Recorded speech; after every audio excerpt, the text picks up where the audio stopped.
Hello, everyone. Thank you so much for joining me. Tonight, we're talking about a missing 13-year-old girl, now 14-year-old Stefanie Damron, who was last seen September 23rd, 2024, but was reported September 24th, 2024, the next day in New Sweden, North Maine.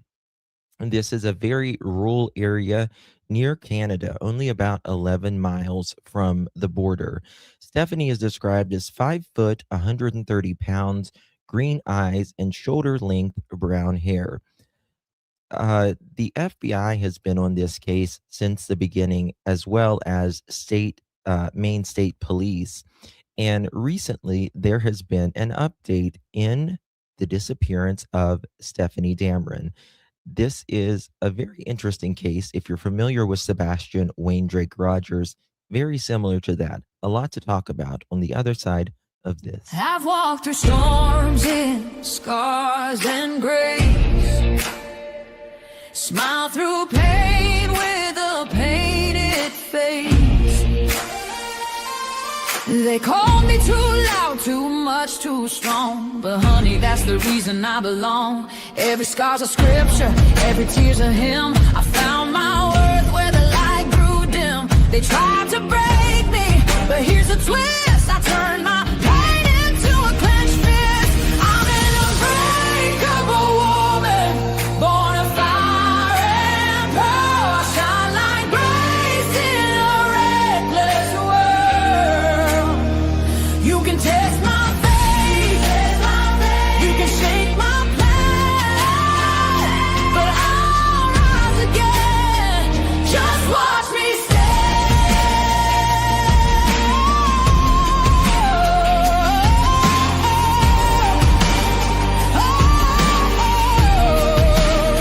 I've been whispered about and written off, judged by the gloss, not the cause. But God don't build weak hearts from gold. He made me fierce and he made me bold. I bend, I pray, I roar, I rise with mascara, tears and battle cries. Don't need your crown, I forge my own. From ashes, honey, I build my throne. I'm an unbreakable soul, dressed in truth and pearls. The fire don't scare me, it lights my world. You can doubt my voice, but you'll hear my name. I'm holy and hood, and I'm done with shame. For everyone called too much, too loud, too real. You're not to anything. You're exactly what power looks like. I'm an unbreakable soul, through the fight and flame. My scars are stories, my strength, my faith. Faith in my heart, fire in my cup, forever divine.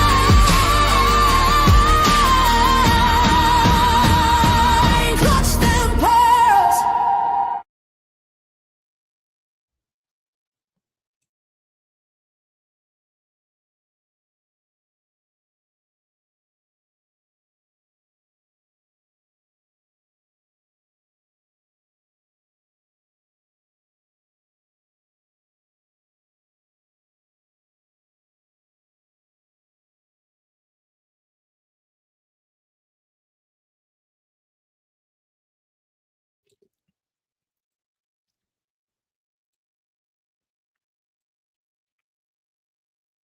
Well, hello, everyone. Thank you so much for joining me.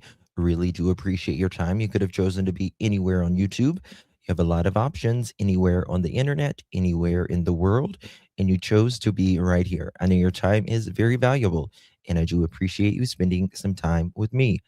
Today is December 12th, 2025. It is currently 8:55 p.m. on the East Coast of the United States. Bonjour. Hello. everyone. Good to see you all. Thank you all so much for joining me.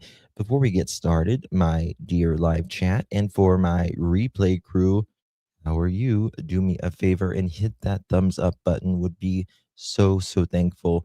I would greatly appreciate it on this one, as Stefanie Damron does not get the coverage that she needs and deserves.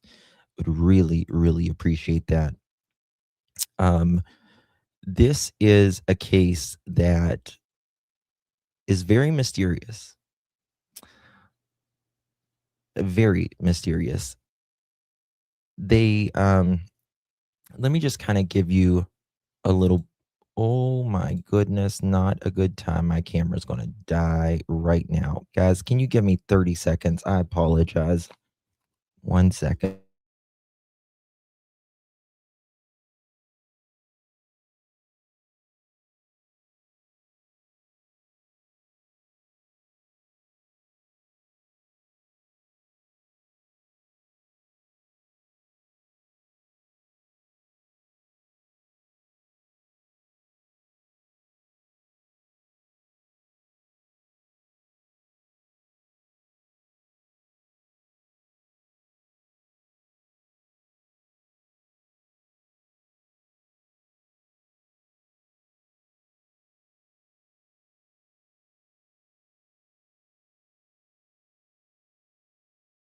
Okay, I just need to refresh and I'll be right back. I apologize, guys.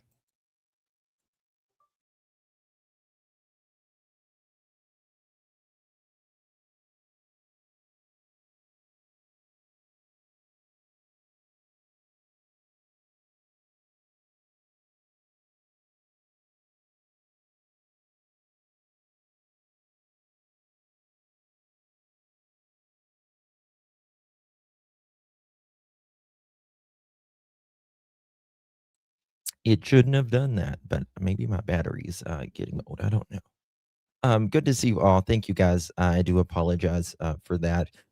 Let me show you who Stefanie Damron is, and then we'll go from there. For those of you that just don't know about this case, I've been on this case pretty much from the beginning, but uh, just not a lot of things have happened in the case over the last year. Let me show you who Stefanie Damron is. Here is Stefanie Damron. This is a photo of her. And like I said, she is a 13-year-old girl. She would be 14 now. She disappeared on September 23rd, 2024, of West Road, New Sweden, Maine. Again, about 11 miles from the Canadian border. We are talking the most northern part of the United States, uh, in the, like the lower 48. Um, and she has not been seen at all since. Um, and when all of this happened, Stephanie's mom and dad, they said that they were at a job fair. Yes, we can see you want to be sleuthing. Sure can, honey. Cindy, thank you so much. 18 months, my dear. You are a rock star.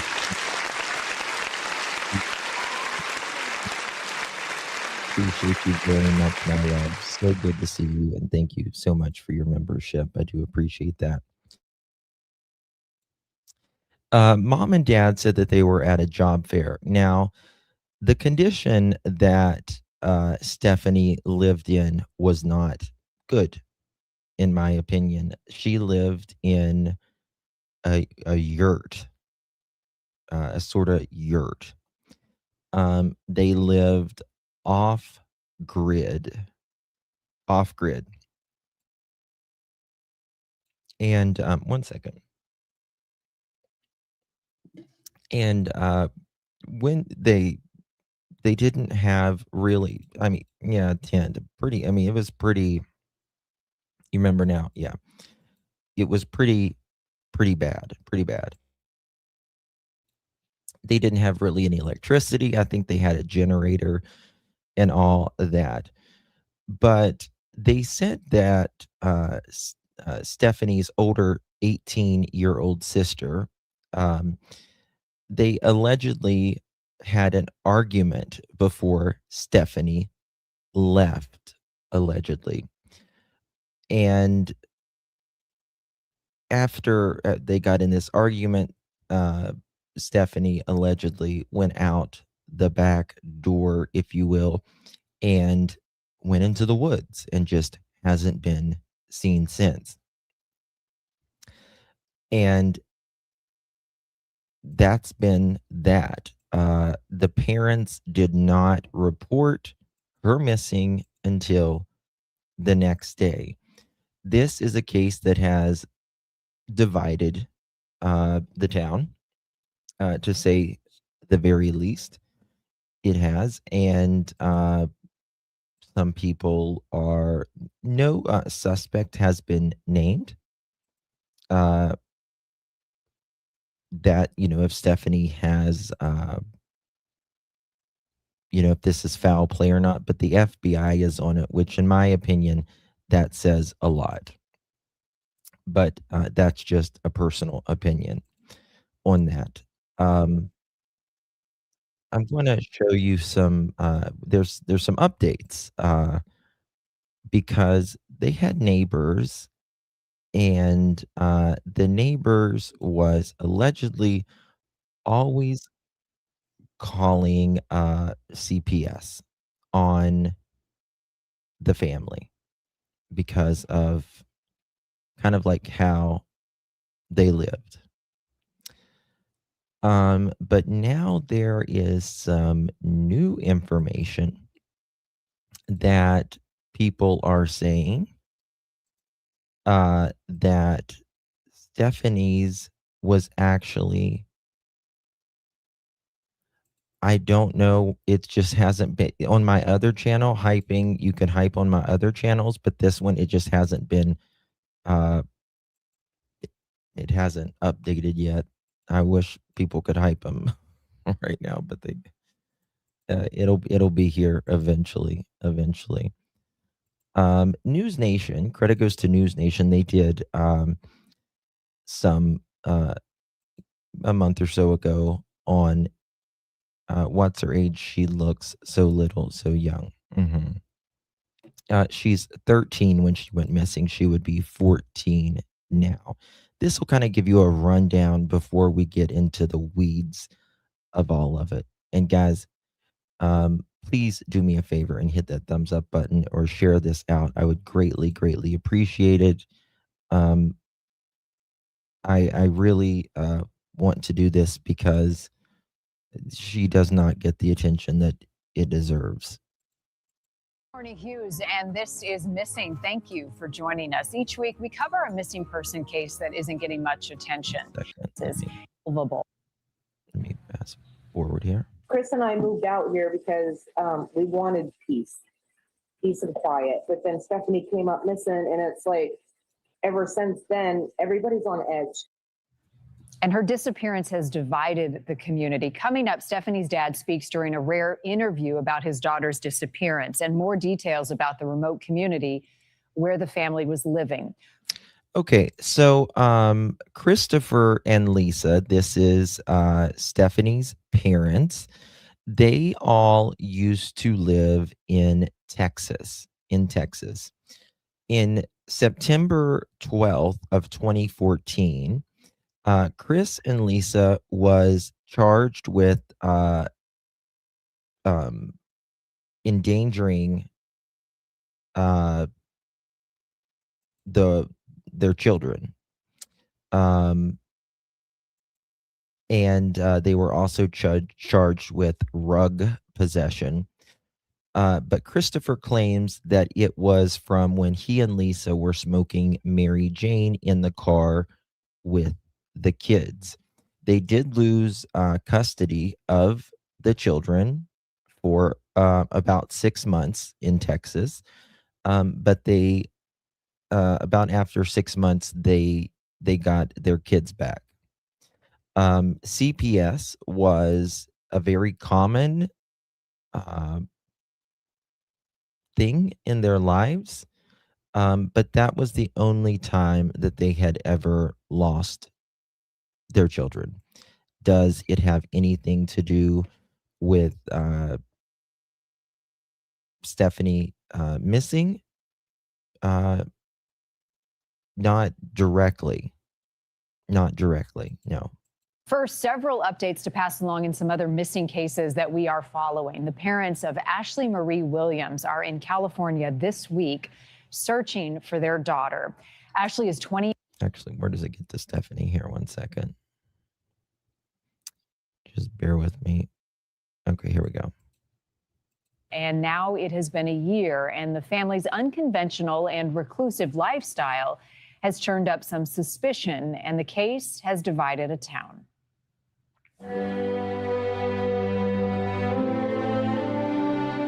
In northern Maine, a state known for its stunning coastline and fresh lobster, a town is being ripped apart over the disappearance of Stefanie Damron. Her family says on September 23rd, 2024, when they weren't home, the 13-year-old got into an argument with her older sister and stormed off into the woods. She just looked at her grandfather and told her grandfather, "I'll be back," and she never came back.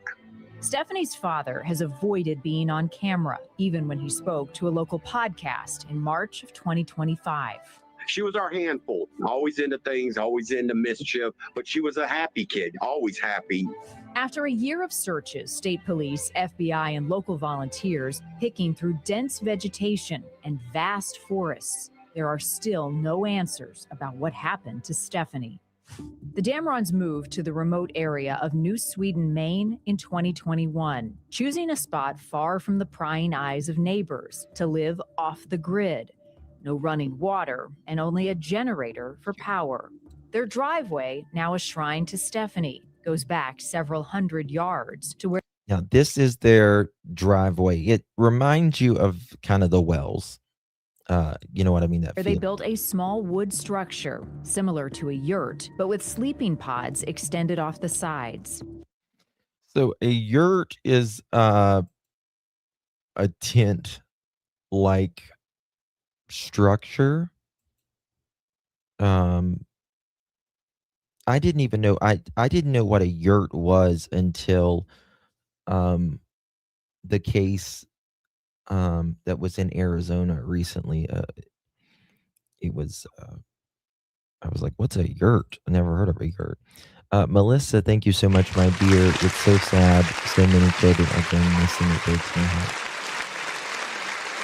13. Melissa, let me tell you, it is. I can't even tell you.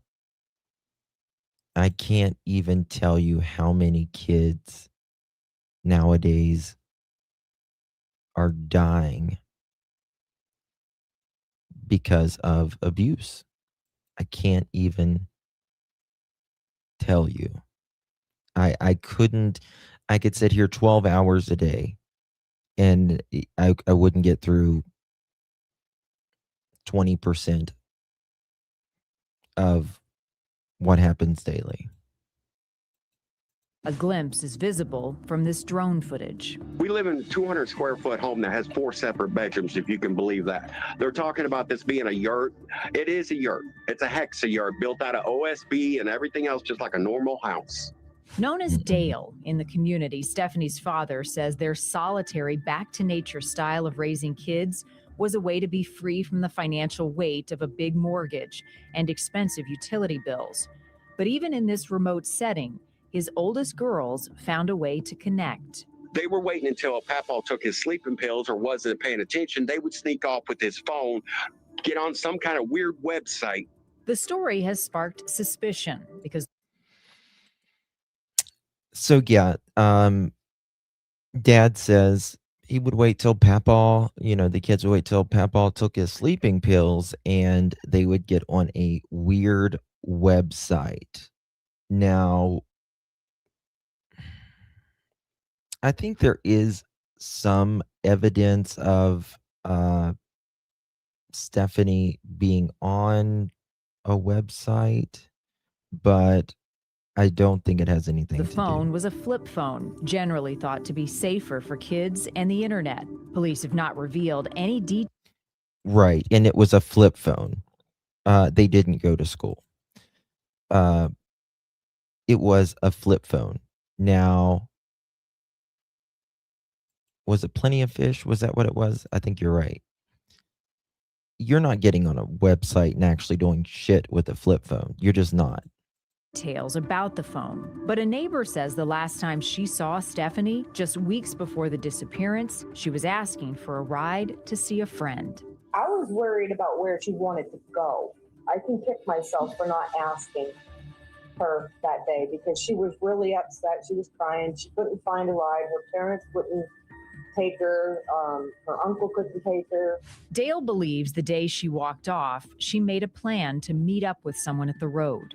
I honestly think that she got picked up by somebody. She thought she was going to come home that night, and they didn't bring her home. Investigators won't say if they were able to get any information from the phone. In a recent update saying only, "We are hoping for the best outcome to find Stephanie alive." Volunteers continue to print flyers and hold rallies, but without more information, the disappearance has divided the town. The Damron's choice to live off the grid with young children in such an unforgiving environment has drawn criticism from neighbors. We only want what's best for those children. Who admit repeatedly calling Child Protective Services. I was concerned that they had proper food, water, heat, and clothing for the conditions that they were living under. They would come here and get water, and it would be like, I would have to say 3 to 4 times a week. They were like 5-gallon pails that they would haul up here, I think, in a wheelbarrow, I believe. And That's fucking sad. Listen, if you want to live off grid, that's fine. But you don't even have freaking water. You have young girls with, this is not the 18 freaking hundreds. Right? Don't make the kids suffer. And to me, it's not that they wanted to live like this. To me, in my opinion, the family were out there because they didn't want to be really a part of society, and they wanted to do their own thing. Yeah.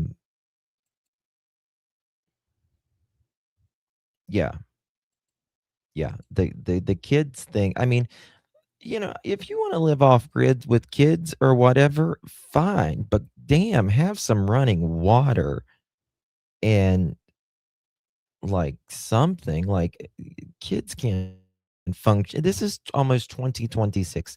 Kids cannot function and be a part of society when they're a little bit older. The world's moving so fast. they would fill them up and they would haul them back down that long driveway. My heart actually broke for them. But Dale says because the kids were homeschooled, CPS workers have visited regularly. I think they was homeschooled as about as much as the man in the moon. Again, here we are, guys. Another case with homeschooling. And again, I'm not knocking homeschool. Homeschool can be absolutely amazing. I have family members that homeschool and they do an exceptional job. However, I do believe there needs to be some stipulations on it as well, because it is also a way for abusive people and people who just don't want to, get their lazy asses up in the morning and get their kids, and so they just say, oh, we'll homeschool them. I'm not knocking homeschool. I want you to know that. But I am saying something they're not in, if these these homeschooling, you know, people that's doing it, if they're not, getting together with kids at least once a week or something, like, they need to be checked on. And are satisfied. We've been here for 4 years, and twice a year for 4 years, CPS has always come out here. He's angry, wanting the focus back on the search for Stefanie. Instead of putting all this negativity towards judging us, judging that, put that energy into finding my daughter. All I want is my daughter home where she belongs, where I can take care of her. Help us find our daughter. Everyone admitting it's been a long year. This has taken a tremendous toll on this community. It's a different place than it was a year ago. Chris and I moved out here because we wanted peace and quiet. But then Stefanie came up missing, and it's like, ever since then, everybody's on edge. Stefanie's parents with a message, hoping she finds her way home. Please just come home. We love you. The family's not the same. None of us are the same. We're all missing a piece of our heart. We just need our baby home. Joining us now, Christy Rand, volunteer with the group Friends of Stefanie, also Travis Hartford, co-host of the Locating the Lost, a true crime podcast. To you both, thank you so much for being here. Christy, let me start with you. Friends of Stefanie, tell me about this group and your involvement and why it's so important for you to find her. So we've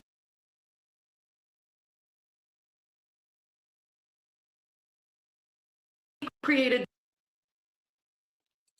My computer just went buzz. That was weird.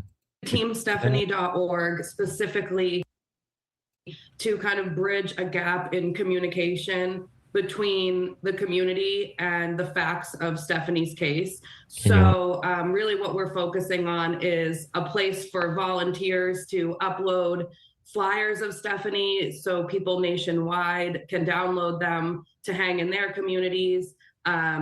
We really just wanted a factual place to share information. I mean, I guess this is the yurt behind them or whatever, but it just looks very sad. Very sad. Information and dispel. She's not smiling in any of these photos. Have you noticed this? Kind of rumors related to her case and allow people, since this has gained national traction, a place that people can confidently go to know that they aren't getting misinformation. And let's focus on the facts. What are the facts that stand out to you most about her disappearance that you want people watching to know about her case? I think people need to stay focused on exactly what's showing here. Stefanie's picture, her height, her weight, her image, because that is what they need to know to be able to recognize Stefanie if they see her in a public place. And that's what we're trying to stick to. Travis, at what point did you hear about this case and become involved? About a week after she went missing, we started sharing. He's got a good channel here on YouTube, Locating the Lost. 28 minutes, Julia. He's got a really good channel here. It's here on YouTube as well. I don't know. I think something really happened to this beautiful young girl, and we're going to get to some stuff here. It seemed different, right? It's a 13-year-old girl in the middle of nowhere, kind of wandered off to the woods. No one has seen her since. And what have you learned about the case in the last year as countless searches have taken place and there's been no sign of her?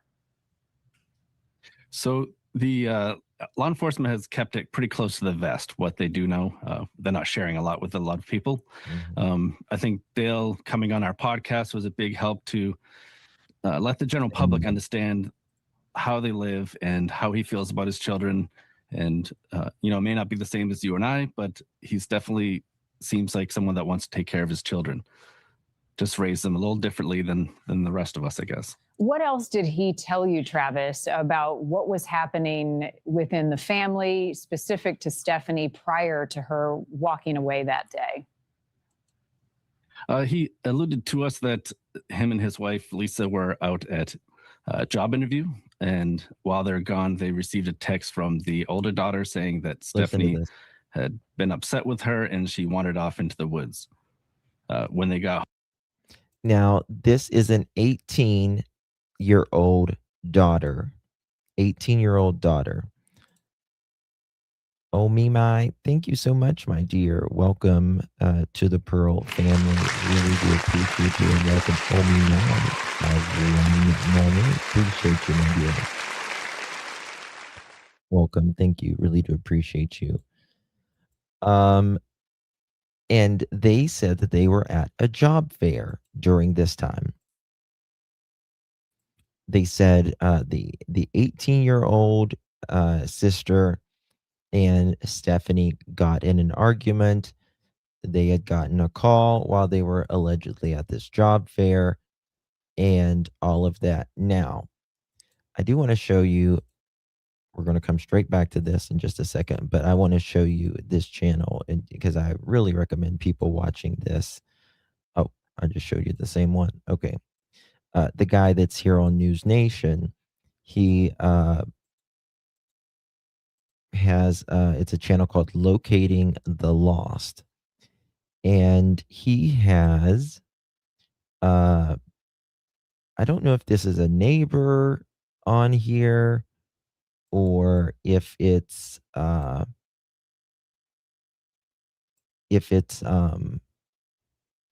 family member or whatever, but on here, this woman, she says that the mom and dad said that the week before Stefanie went missing, that they said that they had a job. So if they already had a job, or why were they at the job fair now? It just what she says. Still, home, Stefanie still wasn't back there. Dale thought that he was supposed to wait 24 hours before he could call the police. So they waited till the next morning to get the. He says yes. And so Stefanie was not, nobody called that day. The dad says he thought they had to wait 24 hours. I'm frozen. I'm frozen. Am I still frozen? Let me know. Hey, Danny Z, good to see you.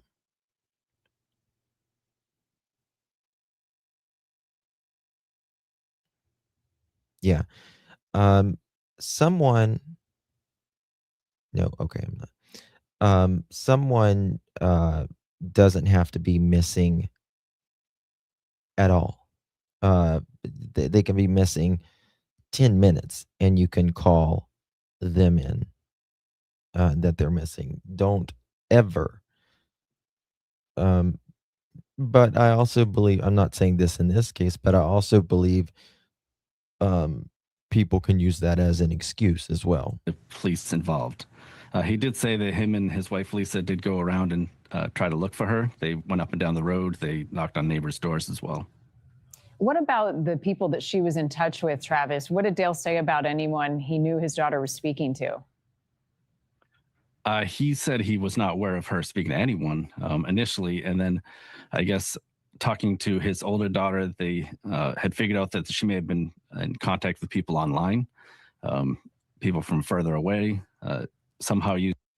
I don't buy it. I don't buy it, guys. I do not buy this, in my opinion, that she would, like, they had nothing.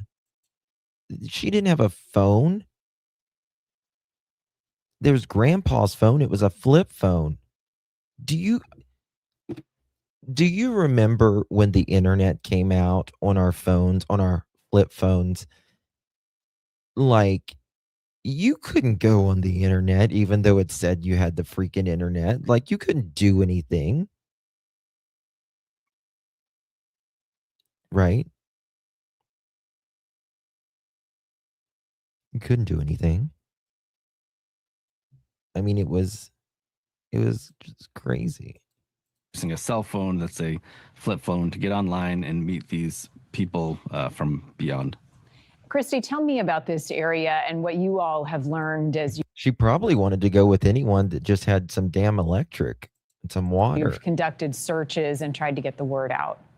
Sad. Well, in general, Stephanie was extremely far from a major city or a major metropolitan area. So you're surrounded by a very dense area of woods and have quite a distance between some of your closest neighbors. Maybe even like your closest neighbors in her case didn't have cameras that would have caught her coming and going consistently. We've learned that she's very secluded where she is, so not a lot of access to meeting new people organically per se. You know, she wasn't going to be coming across kids her age just out and about on her street. So very difficult time to make friends and have peers your own age. She was secluded and had limited resources. That's awesome. What have been some of the greatest challenges, Christy, for you and your group as you look into this case in trying to find answers and get information? Well, I would say the lack of official updates from authorities is our biggest challenge. We have no official information to say whether or not Stephanie left New Sweden. There's been no confirmed sightings of Stephanie, say, in her closest cities like Caribou, Calais, Preston. Yes, the jab. Remember, you know, if it was like you want to do a J, it was like the number, what, or like N. I think it was like N, J, A, B, C, D, E, F, G, H, I, J, K. You'd have to do like what? Press the number 6 like 4 times. One letter. Now we just swipe our fingers across, you know, or do voice to text or whatever. You know, it's really came a long way, but you know, but there's still people that have flip phones, right? I mean, the thing about the flip phones, they never broke. They never broke. Isle. We have no confirmation of her being seen anywhere else in the state. And at this point, we are kind of up in the air about whether our efforts would be best to be focused in New Sweden or if this is nationwide and there's a reason to suspect that she could have left the town or the state. That's been our biggest roadblock, is trying to determine where to best put our resources and where they would be most effective, because we have no indication that there's any idea of where she is. Travis, why do you believe that police remain so tight-lipped about a missing case that you would seemingly want more people to know about? You know, I'd love to have an answer for you on that. My only guess is that they are investigating either individuals closer to the home, and they don't want them to know what they actually know. Thank you. Because I would feel like if they were really suspecting that she's somewhere else, they would be more upfront about, you know, who she might have been talking to online, any website she might have visited, that type of stuff. I know that the father was frustrated with what has happened in the community and criticized. They are looking at people closer. It's, in my opinion, they're just looking at people closer. The FBI, the Maine State Police, have been extremely quiet on this. This is someone that had no resources, and there was a fight. There was a fight with an 18-year-old right before, and she just walks out. I mean, it could happen. Criticism they have gotten. Can you elaborate on more about his concerns and what he said about that? Yeah, so Dale, I think, has a lot of pride in himself and his family. You know, he wants to take care of his family, protect them. When you go on shows like this, you can't be like we are right now. Like, you can't be They don't want someone to be like, yeah, the father knows, or the mother knows, or the uncle knows something. Generally, they want you to be very, just absolute, no opinions, really, just straight across the board. And I think that going through a situation like this, I can't imagine even losing a child, and going through all this, but then to have seemingly the community kind of turn their back on them just because they live differently than others might live. Dale has been kind of short with people online and kind of calling people out. I think that is also causing people to be divided on how much they really feel for this family, because they think. Well, I mean, the parents, they didn't speak for like a year, really, like a year on their missing daughter. Again, very weird. Think that, maybe the family's involved. Why does he believe that she got picked up by someone and had planned to come home?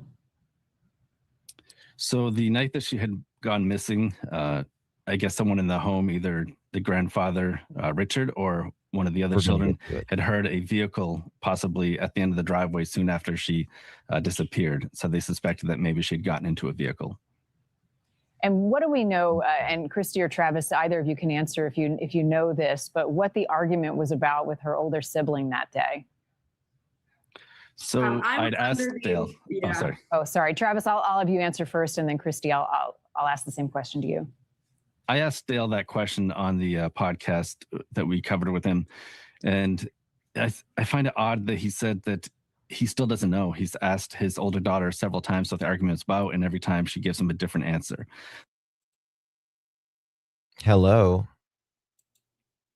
Hello.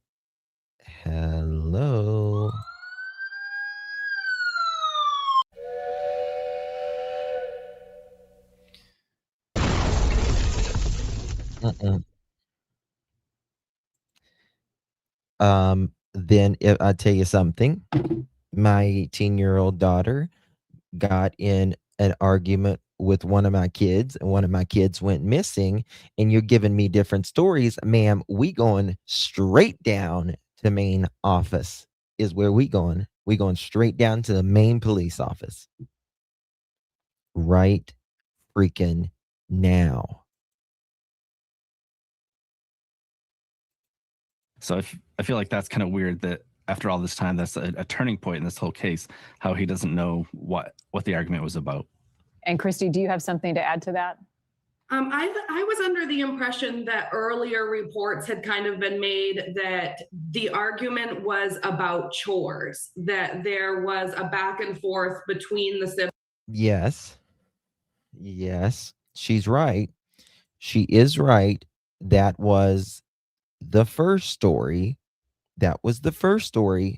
But then the father himself said on this gentleman's podcast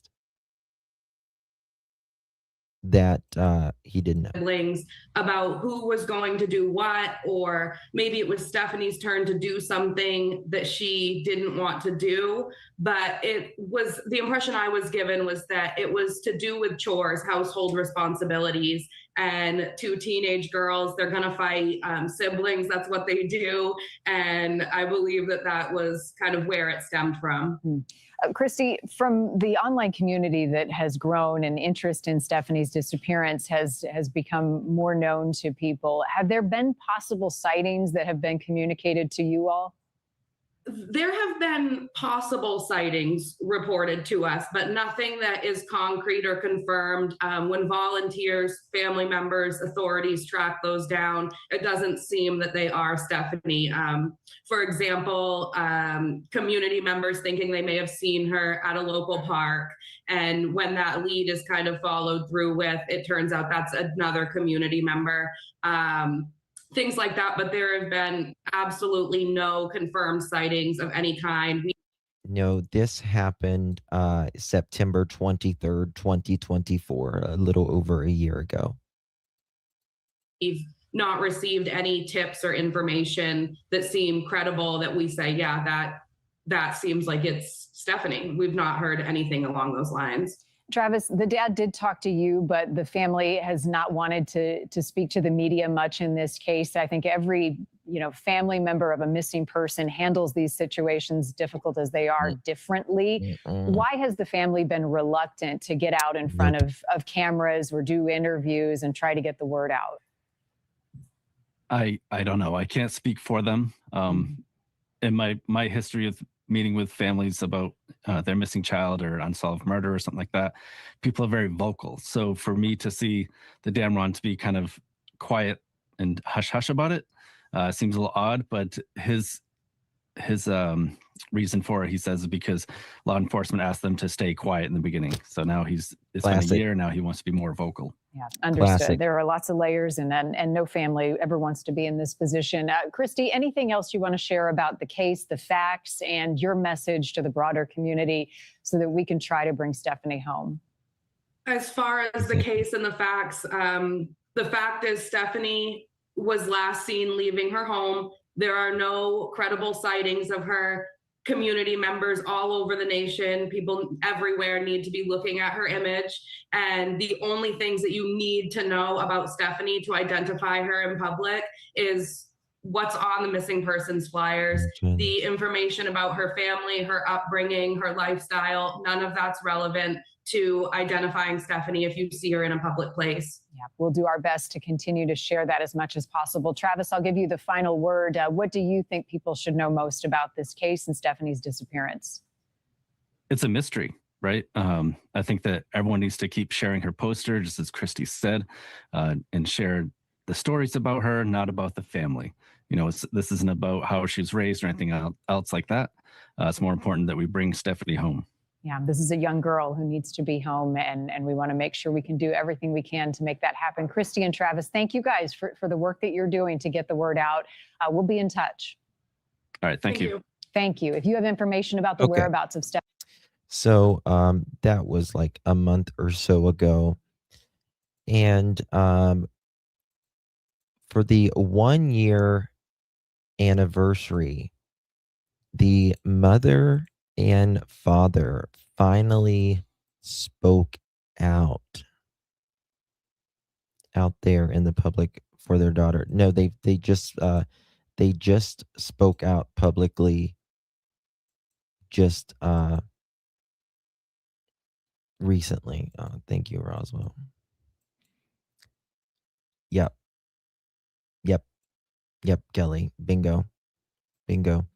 Here is the voices of Lisa and Dale Damron. As the 1 year anniversary of Stefanie Damron's disappearance approached, her parents agreed to a private interview with reporters. On Monday, September 22nd, the Damrons sat down to share their thoughts and memories. Per their request, only audio was recorded during the interview. What followed was a personal conversation about grief, hope, and the search for answers. How have the authorities been with all of this? The authorities have been great. But there's certain things that I wish they would share more This is Dad. with me. I'm getting to a point after 1 year. I can understand it in the beginning. Let's not talk a whole lot about it. But now it's been 1 year. What they need to say something. It's getting to a point where it's losing the flame. It needs to be rekindled. Somebody needs to go on national TV and say something, or even state TV. Well, yeah, Gypsy, we see you, baby. I see you now. I didn't see you a minute ago, but I see you now. Sometimes it does that. It'll like filter. I don't know why it does that. But like I said, nobody can be a better advocate for Stefanie than Lisa and Dale. That's why I'm here doing it. They won't do it, so somebody's got to do it. It's my daughter. I've played by their rules long enough now. It's time for me to come out of the closet and let my side be heard from I feel like there's rugs. my family. So, but the authorities have been what they have been. They've done their job. They've done grid searches. I've had so many people out here searching, it's not even funny. FBI, DNR, game warden service. I've had the forest rangers out here, drones, helicopters. They did the 50-foot by 50-foot grids of over I think they said 4,500 acres, 5,500 acres. It was somewhere in there. And they did every bit of it with 50 foot by 50 foot grids with helicopters and drones. So it's all been, they did their job. They did their job. But now it's a point where we need to do something different. You said play by the rules. Did they ask you to be quiet? They asked us in the beginning because there was just no leads on my daughter. It literally, for a lack of better words, it was like aliens abducted her. And they didn't want too many things out there because, hey, you know, somebody could use that information against it. They could get scared, find out something they didn't want to find out. It could change. It would have changed a lot of things at the wrong bit. Just a little tiny piece of information got out there. It could have changed the perspective of it altogether. So the main thing they were worried about is somebody hurting her if they had her. And as soon as they found out how old she really was, you know, somebody do something to get rid of her so they don't get caught. In other words, a bad catfish. You know, and that's what they were. They honestly were afraid of that. You know, they were one of the main concerns was my daughter said that she was 18. Some dude found out that she wasn't really 18, freaked out. That was just one of the millions of things that they was afraid of. So that was one of the reasons why they didn't want us on national TV. And so there was good. I mean, I wanted to scream from the rooftops, like all these people on Facebook. They're like, "Well, why didn't you scream?" Oh, because if I did, this would have changed everything. How? Hey, Cassie. How? If authorities don't know where she is or what happened, how does a parent saying, "Baby, come home. Stefanie, we're here." How does that change it? I would just love to know that. Um, this is the FBI is on it, yeah. This is a classic excuse. You know, and people don't understand that. They just want to jump to assumptions, and we both know what assumptions are. You know, they just make an ass out of you and me. Yeah, I mean, from the beginning, FBI, state police, they explained why they wanted what they wanted from me. And they really didn't want me going on Facebook asking for help. But when I still think that was a mistake. It was a mistake. Should have never. I mean, I'm sorry to say it, but I'll say it now. The biggest mistake we made was asking the public for help. We should have never once involved the public.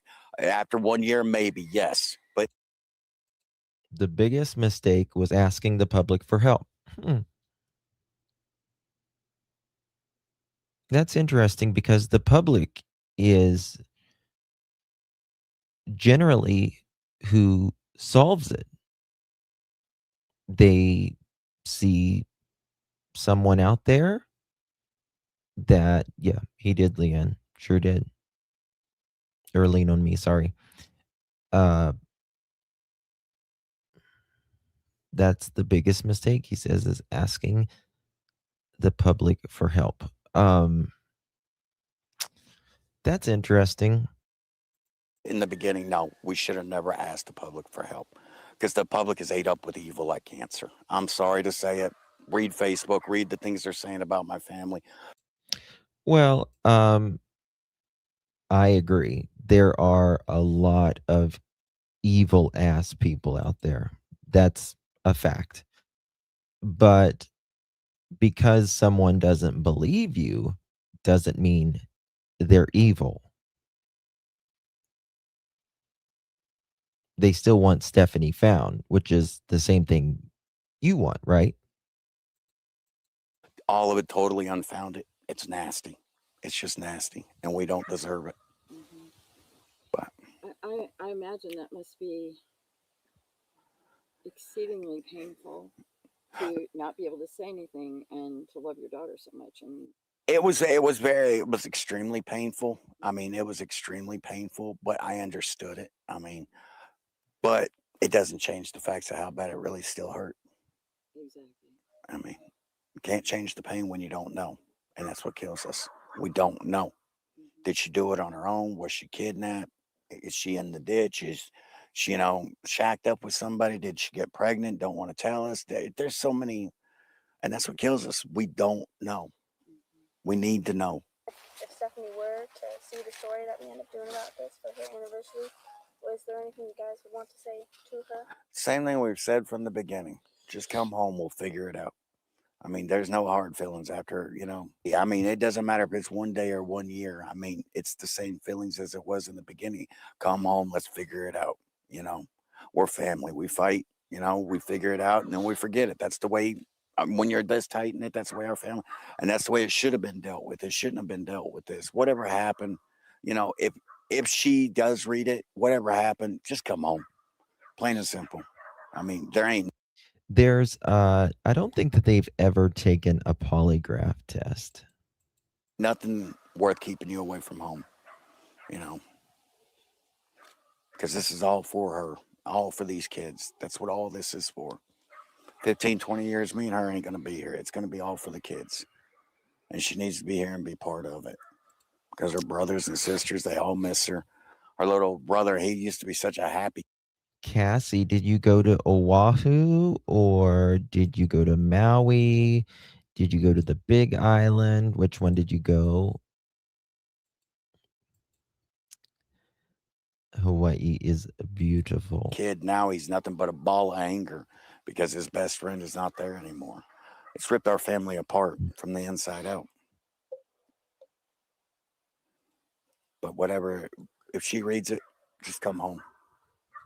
And Plain if and somebody simple. has her or knows where, He gives you the Proudfoot vibes, doesn't he? He gives you the same sound, the way he speaks. Lots of confidence and a little bit of arrogance. she's at, please report it to somebody, anybody, any details that they have. I mean, even if they think it's her and it's not her, still report it. Give them a chance to take and look into it to see. But if somebody has her, please let her go. Please. That's what I'm begging. Driving here and everything, this is such a peaceful. Oh, Maui's nice. Maui's relaxing. Maui's very relaxing. Cassie, next time go to Oahu. Go to Oahu. They have everything. It's got the city. It's got the relaxing as well. It's got where Pearl Harbor happened and all that. Neighbors that love me so much, they want to swear on a stack of Bibles, and I'm going to tell you, they're going to burn in them flames that them Bibles are on. Now, the neighbors, that's what we're getting to. The neighbors. Just wait. But plain and simple, we live so far out here. It's, it's away from everything. It is away from everything. So it doesn't make you wonder, like, what could have happened? Because there's nothing. That's what scares us more than anything. That's what, in the same sentence, it scares us to death in one sentence, but at the same time, it gives us hope because they haven't found her body in the woods. And that's in one sentence, like I said, it scares the living hell out of me. But in the same time, it gives me hope because she could still be out there. But it could mean that she could be out there and somebody picked her up and, You're pretty close to Canada, too, right? Yes. Have they explored Canada? Yes. Yes. They've done, basically, if you go draw a line across Presque Isle. Now, I don't know what's going on down south because I heard there was a bunch of stuff that went on down south that I don't know about. But if you draw a line straight across Maine through Presque Isle, everything south has been searched by helicopters, drones, the lakes, the rivers, dogs. And I don't know about the private or the public help because I didn't pay attention to it because my feelings about the public I'll keep to myself. But I do know DNR was up here. I know the Game Warden Service was up here. I know FBI, State Police. I know everybody. It was all searched with helicopters, drones, boats, canoes, everything. People on horseback. On horseback, everything. And that is even on the Canadian side, too. It was a joint effort between, I forgot what they called them up there, but there's also an FBI task force in Canada for it. But it's all been searched. Is there anything you feel the authorities could be doing more? You haven't found a body in the woods. At this point, like I said earlier, somebody needs to go on TV and say something to the public. then get your ass on TV. Maybe. Because at this point, me and my wife literally feel like it's getting to a point where we're being left out to dry by the state police. All these nasty rumors and things being said. I mean, and I'm not going to go into details. There's a really dark side to some of the things that's being said about my family. I mean, threats against us and everything. And it's all because of assumptions. And state police, FBI, somebody needs to go on TV and make some kind of statement. You know, They need to update the public. yeah, they need to tell the public that we have been investigated. I mean, forget hurting our cupcake feelings because there is none. Tell the public we have been investigated. CPS is investigated. State police. It needs to come from their mouth to the public, so that will stop 90% of the problems we're having with these Facebook groups and things. But the state police won't do it. They won't. Well, if they won't do it, does that mean you've been cleared? He really does sound like CP, Connie. He really does sound like CP. Why won't the state police do that? To me, that's interesting. Won't do it for whatever reason they've chose. They won't do it, and all it would take is just a 2-second, hey, this is an update on the case of Stefanie, but they won't do it. It seems like they would rather let a wildfire run wild and burn itself out than deal with it in the beginning. We literally have an assigned CPS caseworker because of all the nasty things that our CPS caseworker has literally gotten to the point now when she receives a call, the person will say, oh, I was on their property. I seen it with my own eyes. The only thing she asks them is describe the driveway. As soon as they can't describe the driveway, she don't even pay it no mind no more. Because nobody comes back here. Literally, nobody comes back here. But the things that are like, oh, I've seen this, I've seen that. And I can't do nothing but sit on the other side of that screen and laugh at it because I'm thinking to myself, how did you see this stuff? I mean, I wouldn't find it funny. I wouldn't laugh at it. how do you know my yard's full of garbage? My wife and me cleared this with nothing but a push lawnmower and a walk behind string trimmer. That's what we started out with. This year we upgraded to a tractor and the sawmill and chain. So it's just one thing at a time. I was wondering, did you clear the drive? Yeah. Did you clear all those trees, cut all those trees? The first year with the driveway, I was telling them about it. The first year with the driveway, I had a brand new Jeep Cherokee. It was supposed to be a Trailhawk. It's built for off-road. Yep. This is their interview to the press. Road.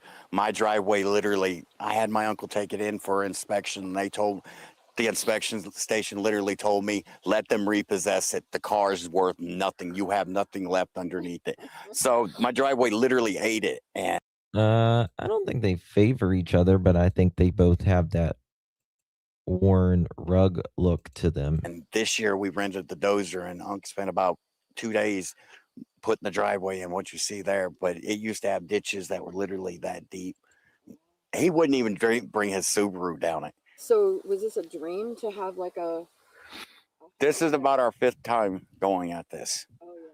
This ain't the first time we've tried this. Just things happen in life, kids, things happen and things fall apart and we have to give up. We end up back in a house renting.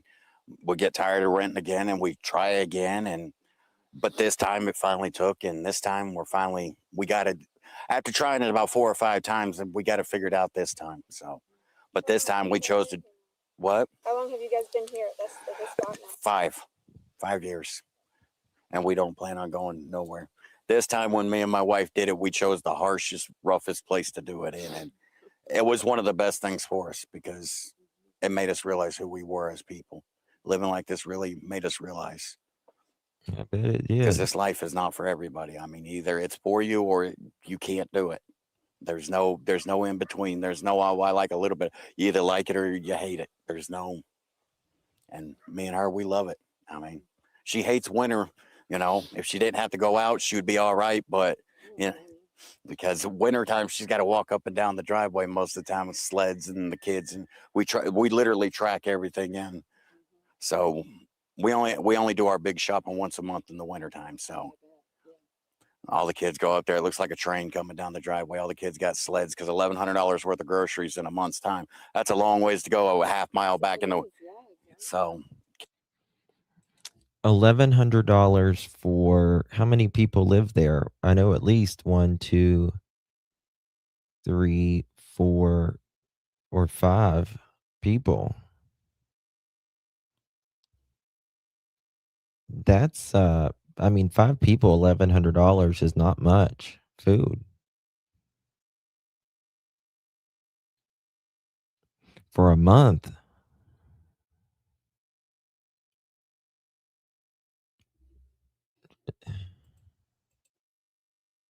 For like 5 or 6 people, that's for a month, $1,100?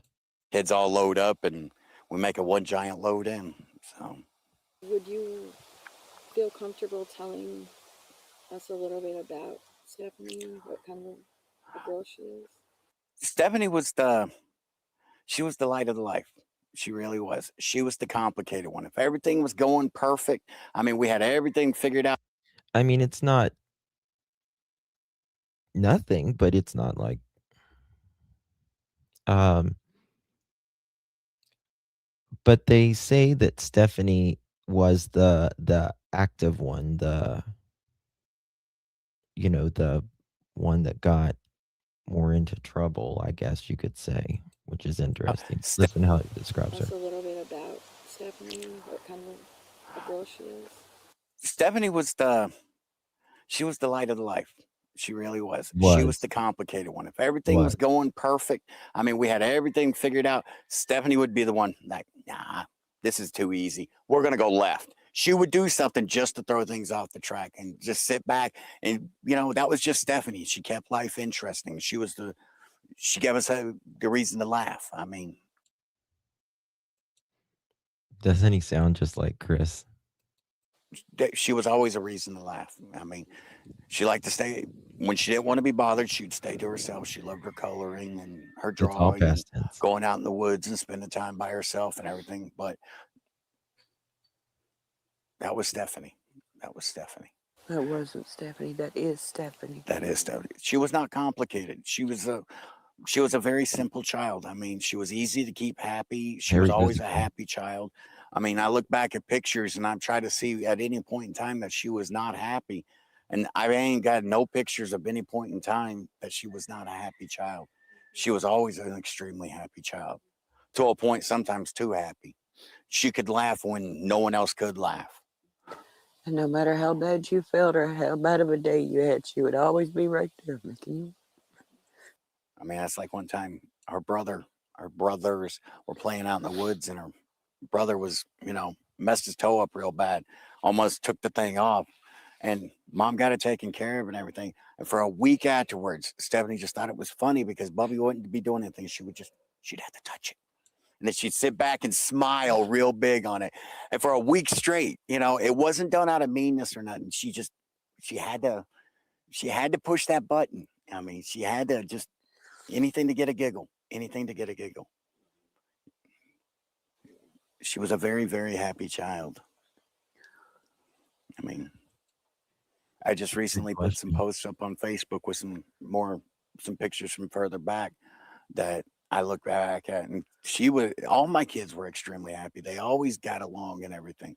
I mean, they fought like any other kids, but when the fight was over, me and mom didn't usually break it up. We let them work their differences out, and they always got along better for it. I mean, honestly, they got along better for it.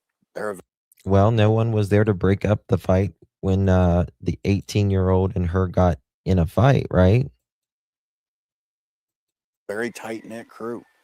Very tight-knit crew. And Stephanie she was the leader of the crew for the most part. Even Star followed her. So. Would you guys be comfortable sharing kind of what you remember of the day that she went missing? Same, Gelly. I try to explain this to people now as you guys have walked down the driveway. Maybe it'll make sense to you.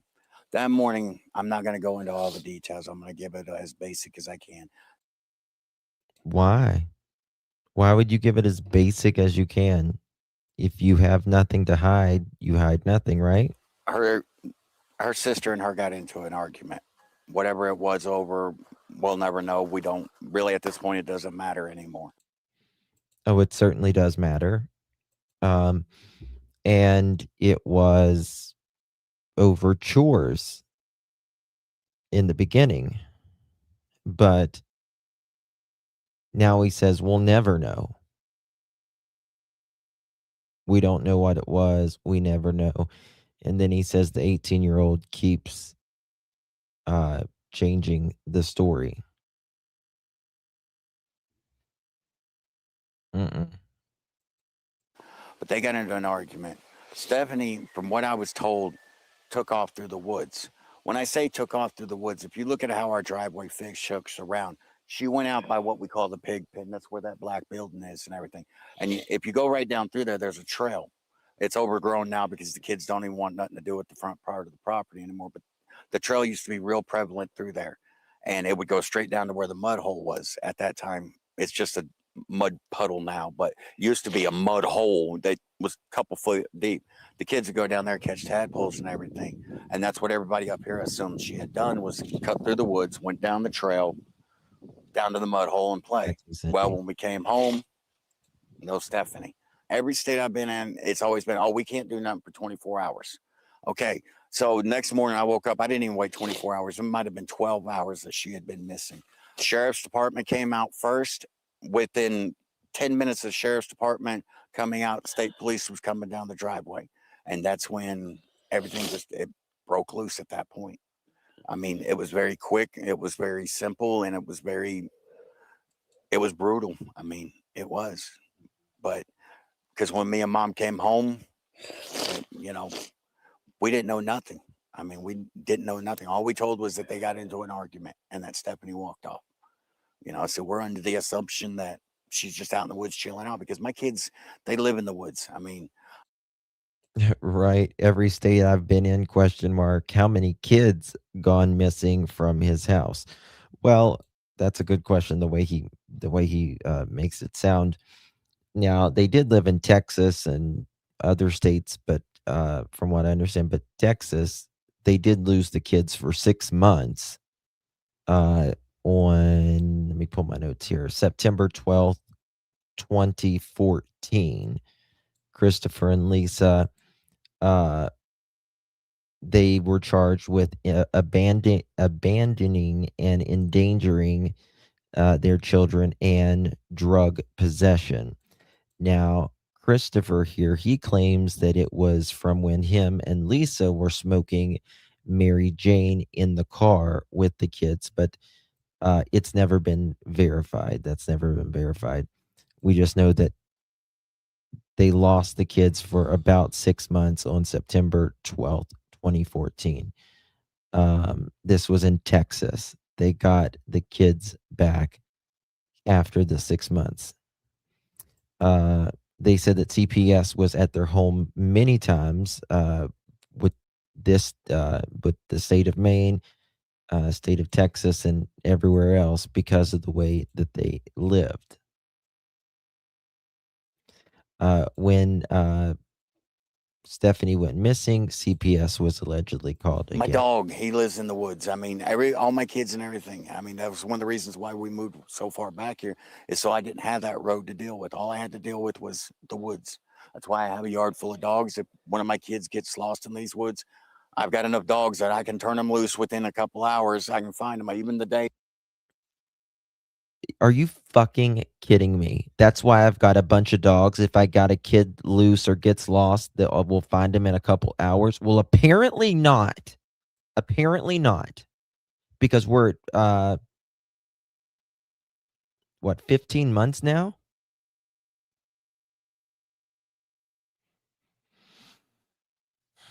Help me, Lord. That's when the trail used to be real prevalent through there. And it would go straight down to where the mud hole was at that time. It's just a mud puddle now, but used to be a mud hole that was a couple foot deep. The kids would go down there, catch tadpoles and everything. And that's what everybody up here assumed she had done, was cut through the woods, went down the trail, down to the mud hole and play. Well, when we came home, no Stefanie. Every state I've been in, it's always been, oh, we can't do nothing for 24 hours. Okay, So next morning I woke up, I didn't even wait 24 hours. It might've been 12 hours that she had been missing. Oh, okay. Sheriff's Department came out first. It was brutal. I mean, it was, but because when me and Mom came home, you know, we didn't know nothing. I mean, we didn't know nothing. All we told was that they got into an argument and that Stefanie walked off. You know, so we're under the assumption that she's just out in the woods chilling out, because my kids coming out, state police was coming down the driveway for 24 hours. Okay, so next morning I woke up, I didn't even wait 24 hours. And it was very quick, it was very simple, and it was brutal. I mean, it was, but because when me and Mom came home, you know, we didn't know nothing. I mean, we didn't know nothing. All we told was that they got into an argument and that Stefanie walked off. You know, so we're under the assumption that she's just out in the woods chilling out, because my kids, they live in the woods. I mean, my dog, he lives in the woods. I mean, all my kids and everything. I mean, that was one of the reasons why we moved so far back here, is so I didn't have that road to deal with. All I had to deal with was the woods. That's why I have a yard full of dogs. If one of my kids gets lost in these woods, I've got enough dogs that I can turn them loose within a couple hours. I can find them. Even the day that Stefanie went missing, that was the first thing I did was I turned the dogs loose. All my dogs kept going to the front of the property, That's nobody has a cold. That's the mom is actually crying during this interview. So, and if my kids are in the back of the property, that's where my dogs will go. So it's a year. I know you want more people to know about it now. You want to really get the word out. Well, see, there lies in the problem. Lies in the problem. It's not the fact of getting more people to get the word out. If people would take the simple fact of the matter and take the focus off of my family, take that focus that they've got on my family and put it on Stefanie, there would be 3 times more focus on the fact. Well, if you would take the focus off people having focus on you and just talk about Stefanie, and I don't know, do an interview or so, you know, not wait a year, that would be the best. It's not the fact that we need more focus. It's the fact that people need to place their focus where it belongs. Because there is plenty of focus out there. It's just that focus ain't where it needs to be. It's all on assumptions about my family. Quit assuming about my family. My family's been checked out. Quit focusing on us and focus on Stefanie. Because that would put 3 times more focus on Stefanie just by doing that one simple thing. And that doesn't change nobody's day. It doesn't change what anybody does by any means. It just changes the fact of what they're focusing on. If they would focus on my daughter and the rumors that about my daughter, or she's been seen here, well then, hey, let's start big Facebook groups about that. You know, let's start a big Facebook group just about the rumors about the sightings of Stefanie Damron. You know, you're going to go tell the state police about it. Let's have a group where we can share all these rumors together too. You know, but no, we have all these groups that want to share rumors about my family. Exactly, finger banging. There's only one group on Facebook that I found that has actually tried to do anything to help us, and that's it. I mean, we've been searched, and that's one of the biggest rumors is that we have not cooperated. And I mean, at one point in time, we had literally so many helicopters and drones above our property and above this general area that they had to ground the drones because they were running into each other. I don't remember which one of the 3-letter agencies, but one of the 3-letter agencies lost a very extremely expensive drone because it ran into the helicopter. And I was at that point that they literally grounded everything. That's how thick these. That was the FBI. That was the FBI. I mean, they literally crawled underneath every rock. I mean, they were doing infrared. They were doing these weird new green thing. I mean, things I've never even seen before. See, well, we're going to get to here shortly. This is almost over, but someone saying that there's one place that's way out in the woods in a swampy area that they haven't checked. I think the dad might have said it. Don't quote me on that. And authorities would do what they're supposed to by doing the interviews, updating people and everything, and letting them know what's going on. They would know all this. They wouldn't keep saying, well, we need to search your property. Why ain't y'all letting us search your property? This, that, and the other, because the detective literally told us that what good is it going to do searching it anymore? They've done searched it so much that they haven't found anything. And that's like, I do know, I don't know if I should say this, but I do know that when they were searching, I mean, little animal bones, whatever they found, they were having it sent down to see what they could find it was. Anything they found. And the state police, I'm sorry, I'm not going to be polite about it no more. I've waited a year. I've played by everybody's rules for a year. State police needs to get up off their ass and make a statement to the public. Let the public know, don't worry about us. I mean, there's nothing left that can be said or, let the public know that we've been investigated, literally had them crawl up our ass. I mean, we got a CPS caseworker. I mean, and that's another thing. The school wants to twist it into that we got a CPS caseworker because of abuse. We don't even have a true CPS caseworker. We have a CPS advocate because of the child's education. Well, it is a fact in September 12th, 2014. They were behind in school. They were behind in their lessons. We had a CPS advocate step in because there was going to be a lot of back and forth between the schools and us. And we felt, and they felt, it was best that we have someone that goes in and mediates between the two of us. Hey, we were all on board with that. I mean, that's like in the beginning, we had CPS called on us. I'm not going to mention the state trooper's name. We actually had a state trooper call CPS on us, come out and tell CPS that our house was dirty, that our house was falling in, our property was full of this and that, we didn't have heat. I mean, that was a state trooper that lied to CPS on us. I do not believe for a second a state trooper lied on them. No. Nope. And come to find out, he's associated with all this garbage that's around here. I mean, it needs to stop. It really needs to stop. They need to let the public know. No offense, screw about minding your feelings. They need to do something about one person spreading lies, but they also need to do something about the kids. Because, I mean, my daughter, Natty, she takes up for the two little ones because her two little siblings are there with her and stuff. Well, she's got to hear, oh, they fed her to the pigs. I'm glad. I guess they do have pigs then. I just feel sorry for the kids that right, Pugs. The yurt is fine. They, however, are not. I feel terrible for these kids. She ran away. I mean, stuff like she don't need that while she's trying to take care of the siblings. I mean, she keeps Mo and Bo pretty well protected from having to hear the stuff. But she takes it on her, and it is literally turning her hate. Ma'am, aren't you supposed to be taking care of the siblings? Aren't you the I don't know mother? what to do about it. They hear it from home, and then they come to school and start on her. Well, Drew, you know what I'm talking about. I will not mention no names of any groups. Are they, I guess they're in school now?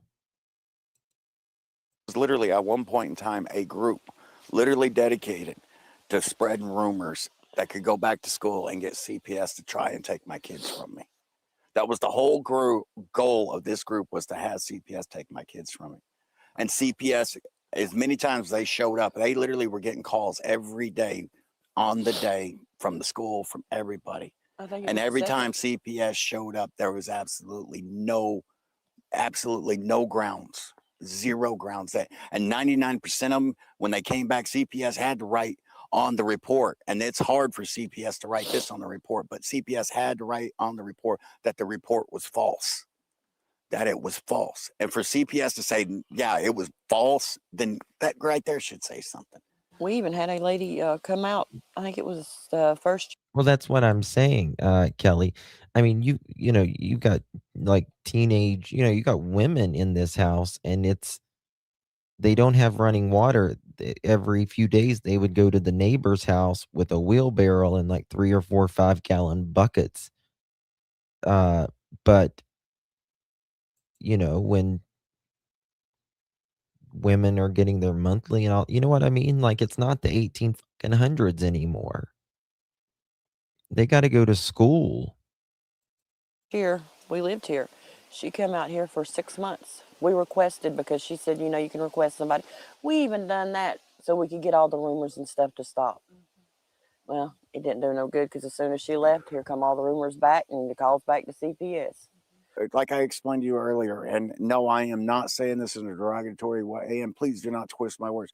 Stefanie was simple-minded. She seemed simple. She was- seemed either good or bad. She did not see in She's between. a follower. She's not a leader. So have you shared your thoughts with the police? Yes. Have you shared these thoughts? Yes. What have they done about that? We honestly, at this point, I'm finding out that we don't honestly know as much as we probably should. I mean, it's all rumors, it's all speculation, and that's why if I'm going to do interviews, I'm not going to do video. I'm going to do audio because I want everybody to feel it. I don't want some video. Oh, okay. Well, my kids have got toys. Well, you know how expensive kids' toys are. My wife can get them off the side of the road for a dime a dozen. They play with them until they're bored, and then we throw them in the fire pit and we get them new ones.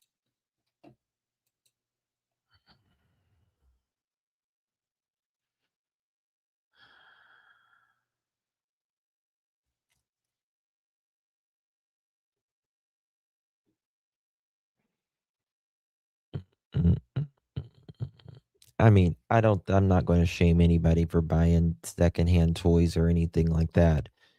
But damn, do they ever get their kids anything new?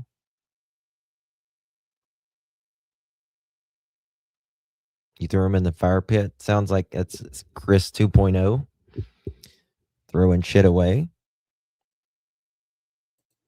Our kids go through toys like you wouldn't believe. So, you know, and people will see that on videos. That's like our house. We don't let pictures of our house be taken because people see it and then they all of a sudden they want to make us out to be this homeless family living in downtown Seattle.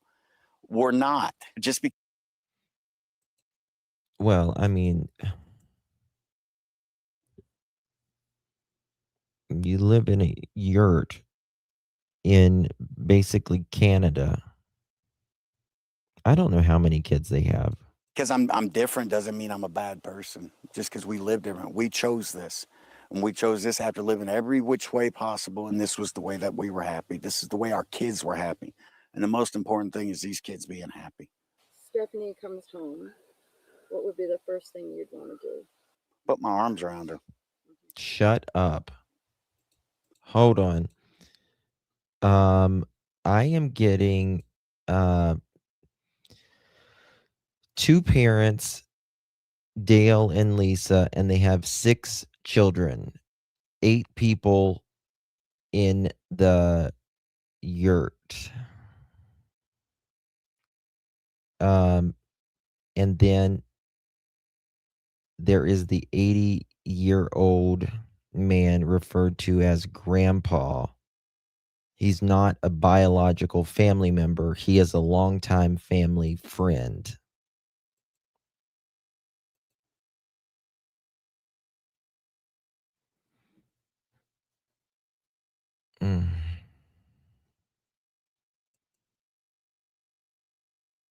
He's not really an uncle.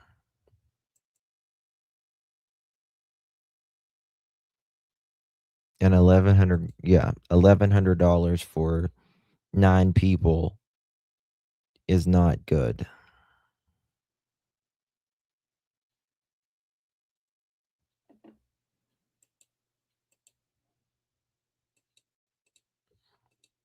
Yeah.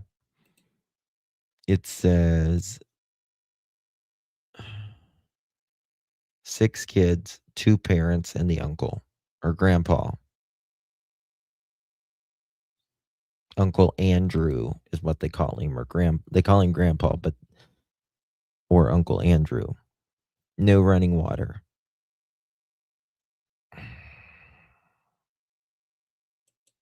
Either that or get my wife to smack me and make sure I'm even, you know, it's real. She's out here walking by herself. How old is you? Okay.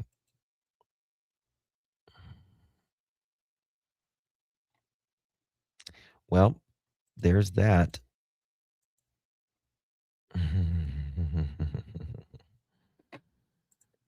All right. So now, some new things that is out. According to Crime Online, Stefanie Damron, inconsistencies swirl around dad of missing 13-year-old neighbors. This is yesterday. As new details have emerged in connection with the disappearance of 13-year-old Maine girl who vanished in 2024. As Crime Online previously reported, Stefanie Damron disappeared on September 23rd, 2024, while under the care of, uh, now they're saying, the family friend, 80 years old, grandpa, in New Sweden, according to the parents. Stephanie's mother told police she left to complete a job application paperwork while the man, reportedly known as Grandpa, watched 4 of her 6 children.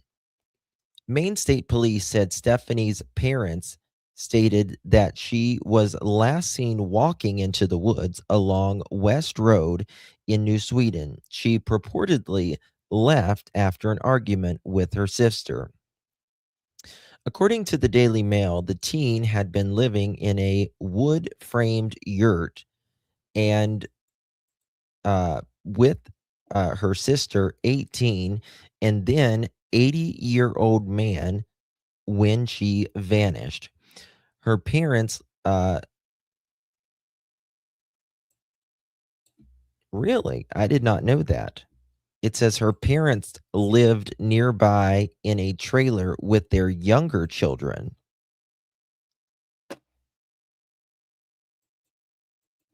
Really? So the mom and the dad and the younger sister, or the younger kids, live in a trailer, and then the 80-year-old, the older siblings, live in the wood yurt.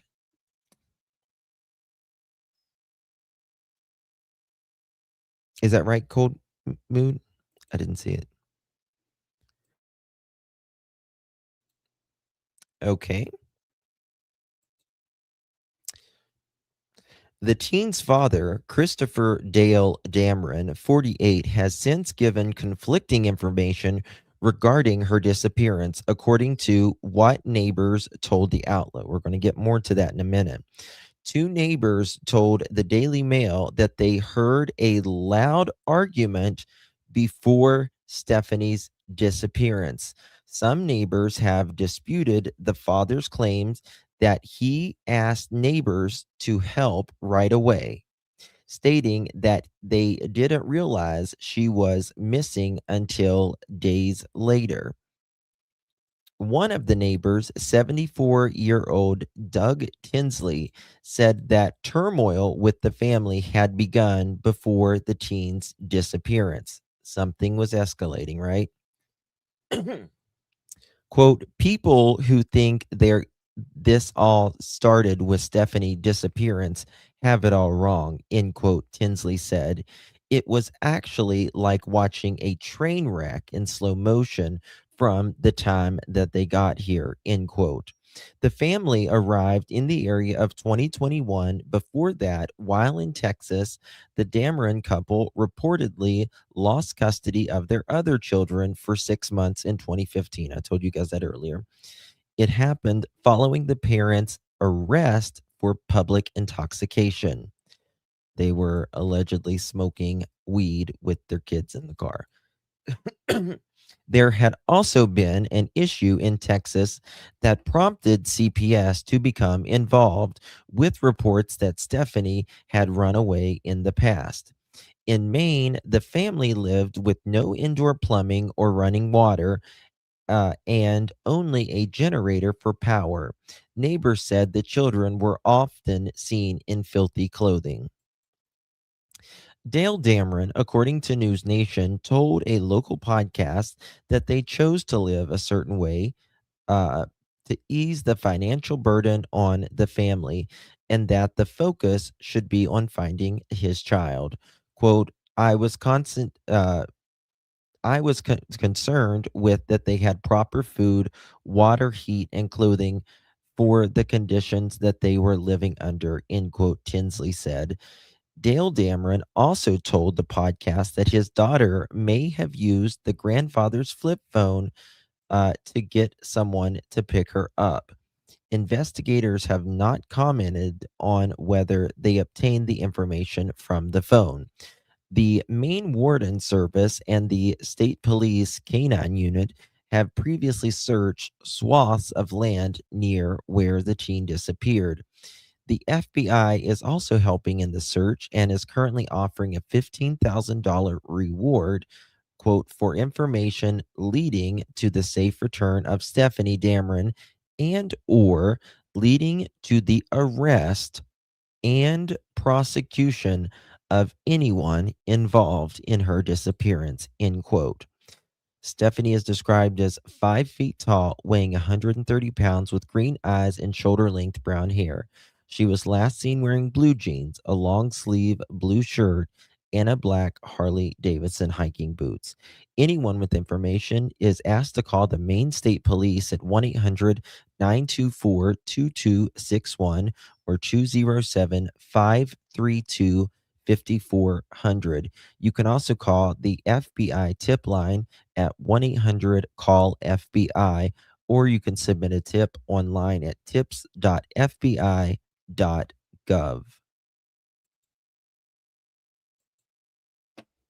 I want to cry. I truly just want to cry. The kids have to grow up in this shit. It really, really sad. Okay. Here we go. 1 second.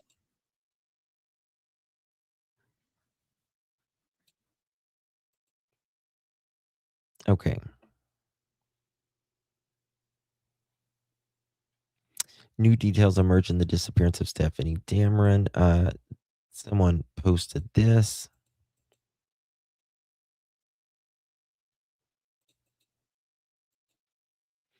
New details emerge in the disappearance of Stefanie Damron. A disgruntled next-door neighbor of the Damron family, Shelley Carson of New Sweden, Maine, they...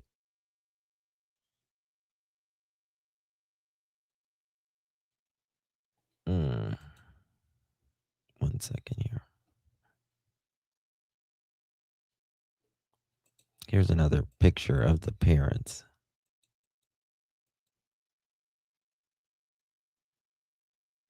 Lisa and Dale Damron.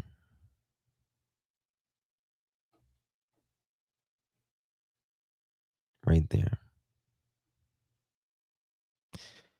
Lisa Damron holds, okay, this is where they have built a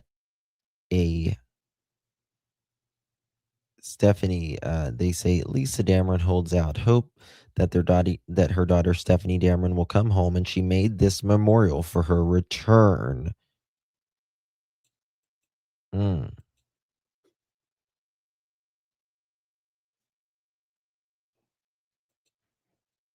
Very interesting. I mean, this is, let me hold on 1 second.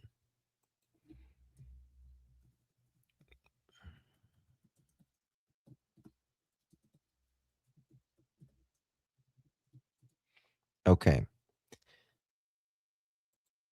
I'm trying to find that thing where the neighbor recently spoke out. Let me try this one right here. I just want to cry for this girl and these kids. Since 13-year-old Stefanie Damron went missing from her New Sweden home. Authorities searching thousands of acres and sharing Stefanie's image across the state, but police have not found any evidence to explain her disappearance. Kate McCusker tonight joining us live here in studio. And Kate, I know you've been going over this case. What have you found? Well, John, Megan, Stefanie Damron's disappearance has received national attention, with police receiving tips from across the country and even in Canada. But today, 1 year later, Damron remains missing. She's a 13-year-old child that disappeared, just disappeared. On September 23, 2024, then 13-year-old Stefanie Damron walked out of her family's rural home in New Sweden and into the woods by West Road. She has not been seen since. She fell off the face of the earth, and those things don't happen out here in this week. Damron's family lives off the grid in Aroostook County. The children are homeschooled without access to cell phones or computers, and Stefanie often would go out into the woods on their property. It was not uncommon. This was not uncommon behavior for Stefanie. Her parents reported Stefanie missing when she did not return home after 24 hours. And in the years since, the Maine State Police, Maine Warden Service, and FBI have scoured more than 4,500 acres, utilizing canine teams and drones, and conducted dozens of interviews, but they have not reported any evidence that would explain her disappearance. Our priority has been getting her image seen, getting her story out there. Christy Rand is part of a group called the Friends of Stefanie, with community members organizing searches, vigils, and information about the case.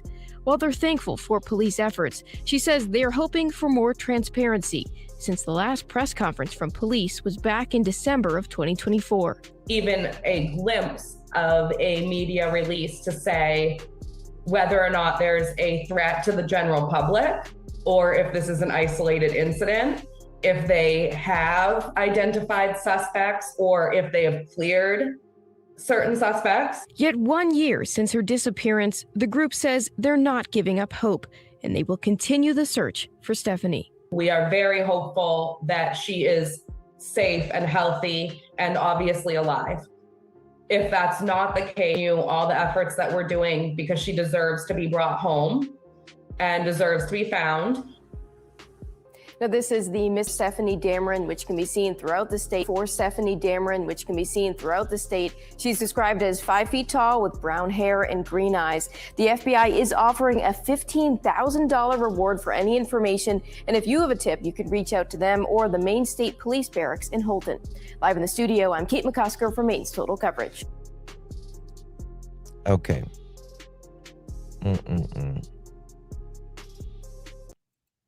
I just get a bad feeling about this. Big old bad feeling about this. There was a thing on here. Let me look.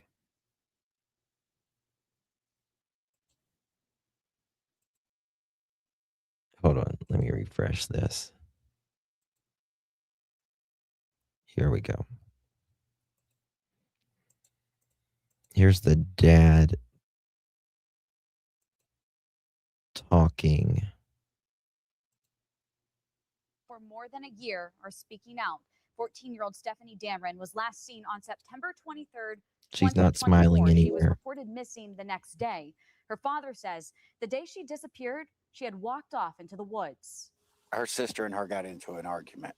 Stefanie, from what I was told, took off through the woods. The trail used to be real prevalent through there. From what I was told. And it would go straight down to where the mud hole was. The kids would go down there, catch tadpoles and everything. And that's what everybody up here assumed she had done, was cut through the woods, went down the trail. Down. You see this swampy area? Look at this. My God.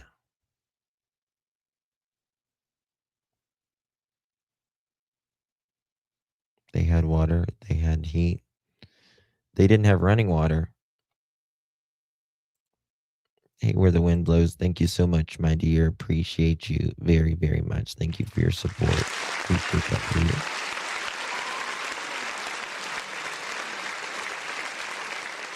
Appreciate you, my dear. Thank you so much for your support. Under the mud hole and play. Well, when we came home, Look at this. This is no Stefanie. Searches in and around the Aroostook County town have turned up no sign of her. The FBI is offering a $15,000 reward for see one of the drones. any information leading to Damron or the prosecution of those responsible for her disappearance. According to the FBI, this October 6th would be Damron's 15th birthday. For more than a year are speaking out for. And then there's The mom.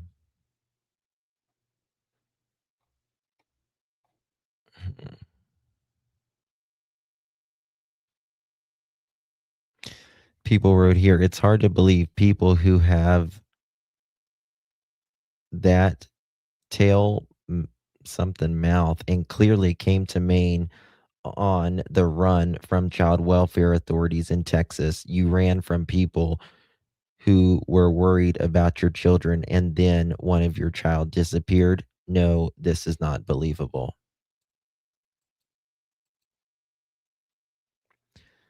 Where are the below comments? So judgmental, the family is grieving. She get kidnapped? Someone's failed grammar school. Okay. They look guilty. I mean, someone said, I miss Peter Hyatt from Statement Analysis. Me too. Because I don't want to say I know what Peter would say, but I talked to Peter a lot behind the scenes. And in my opinion, he would be greatly concerned. Okay. This is from Locating the Lost. One of the guys.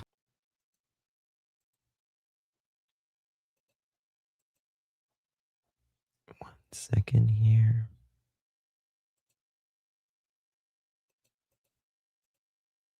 It seems to be, everybody seems to avoid it for some reason. That, I ain't gonna lie, it's gonna be miserable to search, but that it's just, there's this one spot that if anything was, God, This is the voice of the dad who went on this program, I think pretty recently. And listen to what he says. There's one spot that nobody's searched yet. Listen. is one place that it seems to be, everybody seems to avoid it for some reason. That, I ain't gonna lie, it's gonna be miserable to search, but that it's just, there's this one spot that if anything was, God, this is hard for me to even freaking swallow. If anything was bad to have happened to her, it would have happened here. And I cannot get, the only thing that anybody will tell me is, oh, we can't get up in there.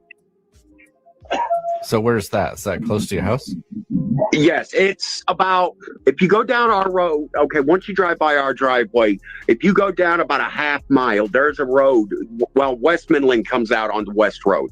Well, where West Midland comes up, if you take a left there, you come up to a spot. It's a real wide spot. All the kids hang out there. They party. There's burnt tire tracks all over the ground all the time and everything. And there's a great big, like, I don't know if you want to call it a sludge pond, a pond, or what, but there's a guardrail area there and everything. And state there's police a road. Won't look there? I don't know if the police have completely looked there or if they have looked as well as they need to there. And is this someplace you're thinking is visible from the road, or would be get down and dirty, we're going into them woods? No, you can get to it from the road. That God, this is real hard. If it was, honestly, if you wanted to drop a body, that would be the perfect place to drop a body. There, I said it. Is one place that it seems to be, everybody seems to avoid it for some reason. That this is the dad. I ain't gonna lie, it's gonna be miserable to search, but that it's just, there's this one spot that if anything was, God, this is hard for me to even freaking swallow. If anything was bad to have happened to her, it would have happened here. And I cannot get, the only thing that anybody will tell me is, oh, we can't get up in there. So where's that? Is that close to your house? Yes, it's about, if you go down our road, okay, once you drive by our driveway, if you go down about a half mile, there's a road. Well, West Midland comes out onto West Road. Well, where West Midland comes up, if you take a left there, you come up to a spot. It's a real wide spot. All the kids hang out there. They party. There's burnt tire. I don't think it's ADHD. I think it's, in my opinion, it seems Tracks like all over the ground all the time and everything. And there's a great big, like, I don't know if you want to call it a sludge pond, a pond, or what, but there's a guardrail area there and everything. And state there's police a road. won't look there? I don't know if the police have completely looked there or if they have looked as well as they need to there. And is this someplace you're thinking is visible from the road, or would be get down and dirty, we're going into them woods? No, you can get to it from the road. This is real hard. If it was, honestly, if you wanted to drop a body, that would be the perfect place to drop a body. There, I said it. Is one. And he's talking about, he said Westmoreland.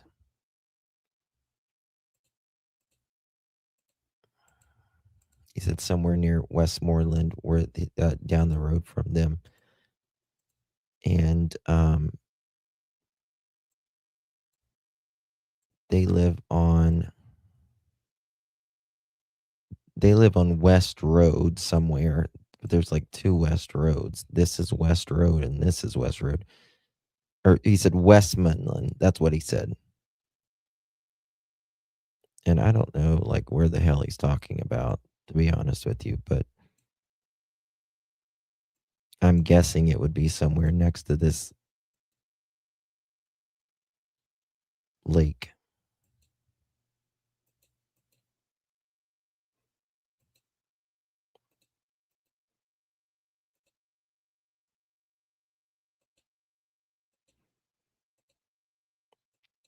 Somewhere near this lake.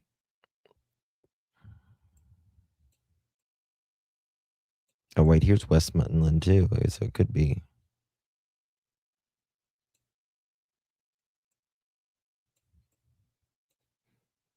Somewhere in here too, who knows? But this is, I mean, right here's Canada, right? Like right here's Quebec, right there. They live 11 miles from Canada.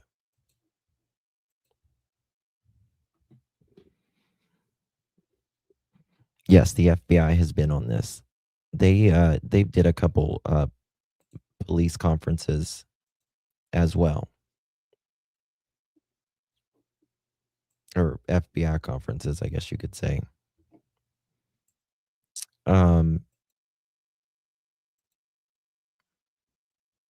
Locating the lost, small channel, but he's done, they do a lot of really good work. I'm going to drop their link.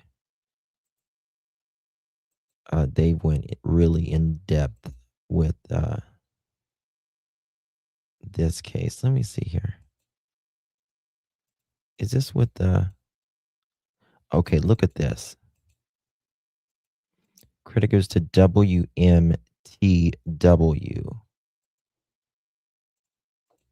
And this is the... Look at this. John, Megan, Stefanie Damron's disappearance has received national attention, with police receiving tips from across the country and even in Canada. But today, 1 year later, Damron remains missing. She's a 13-year-old child that just disappeared. On September 23rd, 2024, then 13-year-old Stefanie Damron walked out of her family's rural home in New Sweden and into the woods by West Road. She has not been seen since. She fell off the face of the earth, and those things don't happen out here in this week. Damron's family lives off the grid in Aroostook County. The children are homeschooled without access to cell phones or computers, and Stefanie often would go out into the woods on their property. It was not uncommon. This was not uncommon behavior for Stefanie. Her parents reported Stefanie missing when she did not return home after 24 hours. And in the years since, the Maine State Police, Maine Warden Service, and FBI have scoured more than 4,500 acres, utilizing canine teams and drones, and conducted dozens of interviews, but they have not reported any evidence that would explain her disappearance. Our priority has been getting her image seen, getting her story out there. Christy Rand is part of a group called the Friends of Stefanie, with community members organizing searches, vigils, and information about the case. While they're thankful for police efforts, she says they're hoping for more transparency, since the last press conference from police was back in December of 2024. Even a glimpse of whether or not there's a threat to the general public or if this is an isolated incident, if they have identified suspects, or if they have cleared certain suspects. Yet 1 year since her disappearance, the group says continue the search for Stefanie. We are very hopeful that she is safe and healthy and obviously alive. If that's not the case, we are going to continue. We are going to continue all the efforts that we're doing because she deserves to be brought home. Now, this is the missing persons poster for Stefanie Damron, which can be seen throughout the state for Stefanie. I don't know why it keeps repeating. Look at this.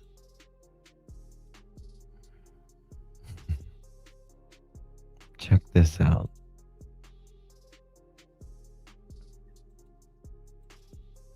Here's Dad. Here's Mom. I don't know if this is the 80-year-old uncle or who. They've got their rolling cigarettes. 1 year ago, a teen girl vanished into northern Maine's unpredictable wilderness. New Sweden, a family friend arrived at the... Look at this. This is a picture of Stefanie. She's smiling there.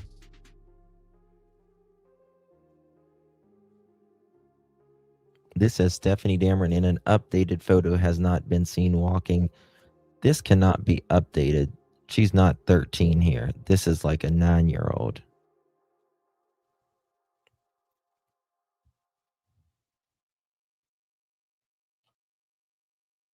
Where cultures meet. Okay. This says New Sweden, a family arrived at the New Damron homestead Monday afternoon and parked his car at the end of the long dirt path that snaked through the woods.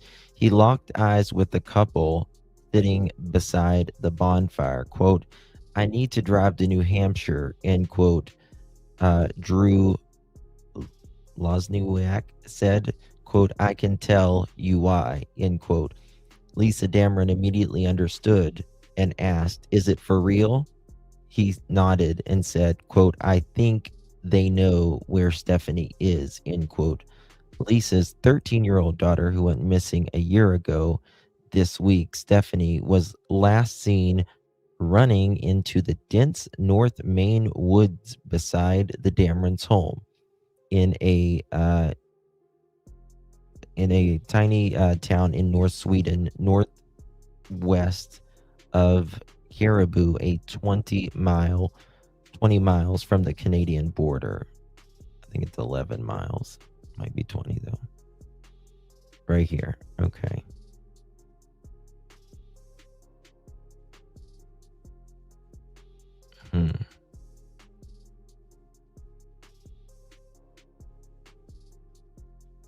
I mean, it's a beautiful area, but it's so dense.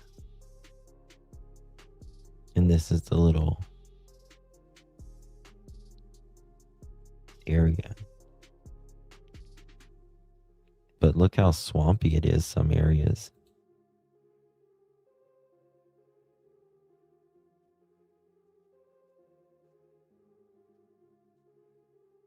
Mr. and Mrs. E are great. We are continually praying for you, my friend.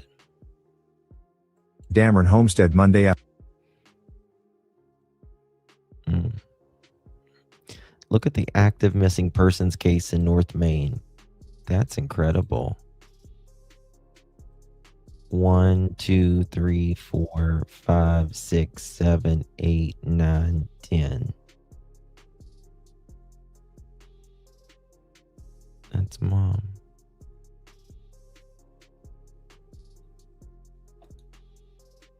You can tell there's a lot of living. You know, she looks really distraught there. She really does.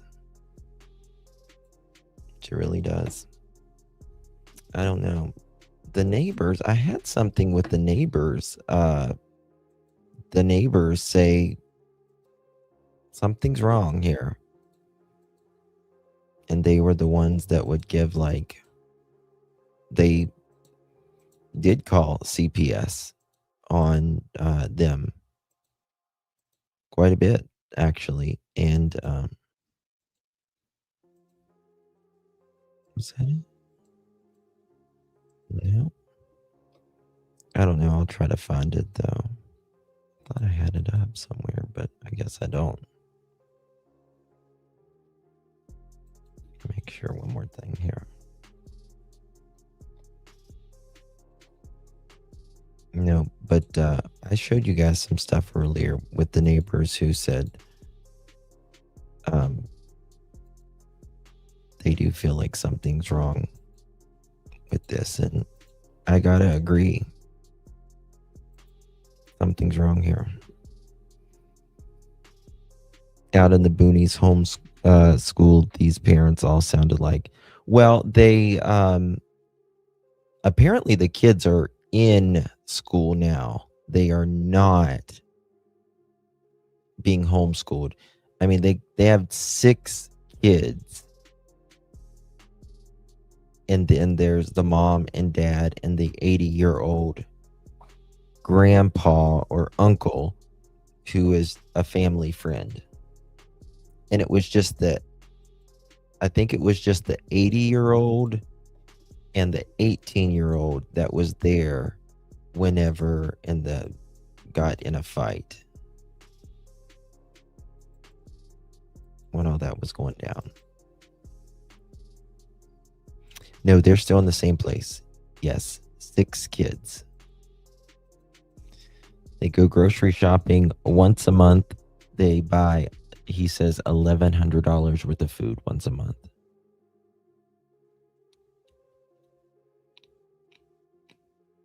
Yep.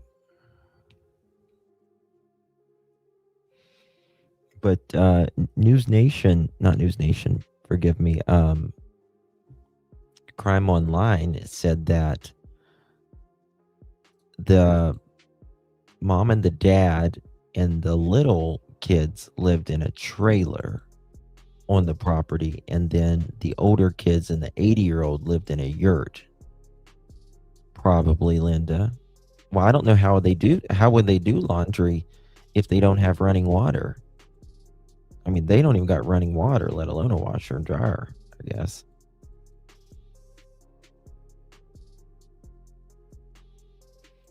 Yep. It needs to be regulated everywhere. It's not like that a lot of places.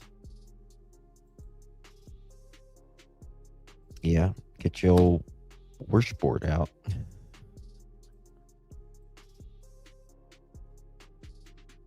A yurt is basically around 10. Exactly. Wash a spinner. Janie's wash a spinner. I don't know how these people live. Oh my God. All right, guys. Thank you all so much for joining me. Oh, me too. Oh, I do laundry every day, man. Every day. And still can't keep up. Yep. All right, my loves. Appreciate you guys. Have a good night. Stay warm wherever you are. Appreciate you guys. Justice for little Stefanie Damron. Very much deserving. Please share this out. She really needs more attention. Mr. and Mrs. E, if you want a case that needs more attention, you get time. Check this case out. She really needs some attention. No, not at all. Not at all. All right, guys. God bless everyone. Good night. Thank you.